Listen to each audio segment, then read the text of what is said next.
The reading comes from the book of Exodus, chapter 17, verses 1 to 7. The whole Israelite community set out from the desert of Sin, travelling from place to place as the Lord commanded. They camped at Rephidim, but there was no water for the people to drink. So they travelled with Moses and said, "Give us water to drink." Moses replied, "Why do you quarrel with me? Why do you put the Lord to the test?" But the people were thirsty for water there, and they grumbled against Moses. They said, "Why did you bring us out of Egypt to make us and our children and livestock die of thirst?" Then Moses cried out to the Lord, "What am I to do with these people? They are almost ready to stone me." The Lord answered Moses, "Go out in front of the people. Take with you some of the elders of Israel, and take in your hand the staff with which you struck the Nile, and go. I will stand there before you at the rock at Horeb. Strike the rock, and water will come out of it for the people to drink." So Moses did this in the sight of the elders of Israel, and he called the place Massah and Meribah, because the Israelites quarrelled and because they tested the Lord, saying, "Is the Lord among us or not?" I wonder, what is the name of your favourite place in the world? What is it like? How does it look? How does it smell? How on earth does it sound? If there are any buildings there, what is the architecture like? If there are no buildings there, what does the natural topography look like? Now, we might think we remember all of these things, but what we generally remember places by are not these things alone, but rather what we were doing in that place. Sitting by a pool, climbing a mountain, taking in a sunset, maybe making tea or spending time with family or friends. Place names, experiences and behaviours are often bound up in the Old Testament, as we are told why a certain place is called what it is called. Massah and Meribah in today's reading means testing and quarrelling. This is what the people were doing in the place, and this is what it would be remembered for. Not for any beauty that was there, but what the people had been doing there. Now, it's easy to criticise the Israelites for not trusting in God during such a great time of upheaval in their lives, but I wonder, what of the places we visit or inhabit during the week, or the communities which we are part of, what if they were to be renamed by our behaviours? What would they be called? Grumbling, joyful, hopeful, perhaps heartsore, praising and worshipful. Perhaps it would be nasty, perhaps it would be kind, perhaps sorrowful or worried, happy, humorous, questioning, doubting. It makes you pause to think, doesn't it? And sigh with relief that this won't happen. The Israelites were travelling to new places and were learning how to become a new community. They would have brought their personalities, their practices, their experiences and their expectations with them. It would have been quite a mixture, with the added grief of loss of place.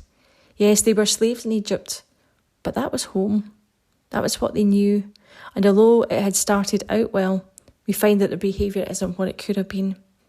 We have been plucked from our place as a worshipping community.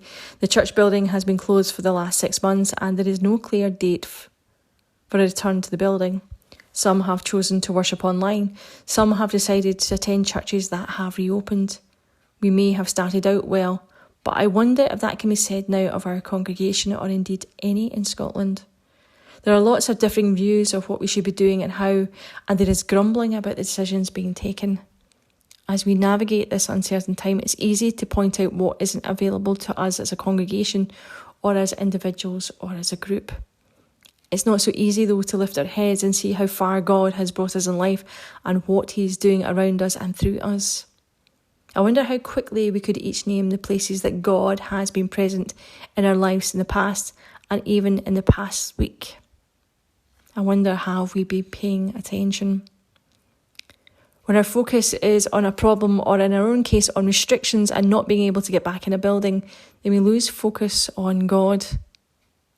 We debate the technicalities of guidelines. Now, that's kind of what is going on with the Israelites. They know God to be faithful, but knowing something and living it out can be two entirely different things. Sometimes it's easier to moan and grumble. In these times, living out our faith is more difficult because a place which has been the focus for worship for us for so long is no longer available to us. My aunt, she lives in New Brunswick in Canada, in a place called the French Village. She shops in a place called Rossi, and not too far from her is Loch Lomond, and after a bit of a drive you can get to St Andrews. New Brunswick is the only bilingual province in Canada recognised in law, and in the province there is a mixture of mainly Scottish and French place names, highlighting the cultural mix and the settling of peoples and their experience of place. You see, they brought their past experiences with them into the new place. They brought familiar names for unfamiliar places, and they also brought their behaviours. When my aunt first went to live there about 40 years ago, she had to learn to speak French, as she couldn't do the shopping because the French shopkeepers wouldn't serve her if she spoke English to them. It took her a while to learn, but she did, and she learned to speak French fluently. She was willing to change her behaviour to adapt to her new normal. The Israelites weren't willing to change their grumbling despite what God had done in their lives. They reverted to their default behaviours. And I wonder which behaviours we default to when things aren't going so well. And what behaviours are we willing to learn to adapt in order to live in a new way as a worshipping community? The writer Joseph Joubert said that all gardeners live in beautiful places because they make them so. I wonder if the same could be said of us, not just in relation to actual gardens, but of the communities we are each part of during any week. Does our presence there help to make the place better? Does our presence there reflect the love of God for the world?